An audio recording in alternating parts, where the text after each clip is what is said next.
વડોદરાથી સમાચાર છે। પલાસવાડા ગામ પાસે કારમાં આગ લાગી। ડભોઈ વડોદરા તરફ જતી કારમાં આગ લાગી છે। શોર્ટ સર્કિટથી આગ લાગવાનું પ્રાથમિક તારણ સામે આવી રહ્યું છે। કારમાં સવાર પતિ પત્નીનો ઘટનામાં આબાદ બચાવ થયો છે।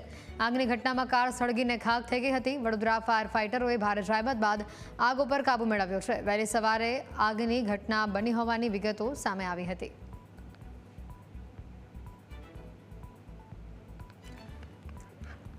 ગ્રાફિક્સના માધ્યમથી પણ આપણે બતાવવાનો પ્રયત્ન કરીએ। વાહનમાં ટક્કર બાદ આગ લાગવાનું જોખમ સૌથી વધારે હોય છે। ઇલેક્ટ્રિકલ ખામી અથવા શોર્ટ સર્કિટના કારણે પણ આગ લાગતું હોય છે।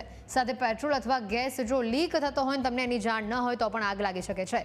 પેટ્રોલ ડીઝલ કે સીએનજી કારમાં હોવાથી સાવચેતી રાખવી પડે। કારની નબળી જાળવણી એ મુખ્ય અસર હોય છે। કારમાં ધૂમ્રપાનની સામગ્રી કે લાઇટર સિગારેટ જેવી પદાર્થોનું પણ વધુ પડતું સ્ટોર કરવાથી કારમાં આગ લાગી શકે છે।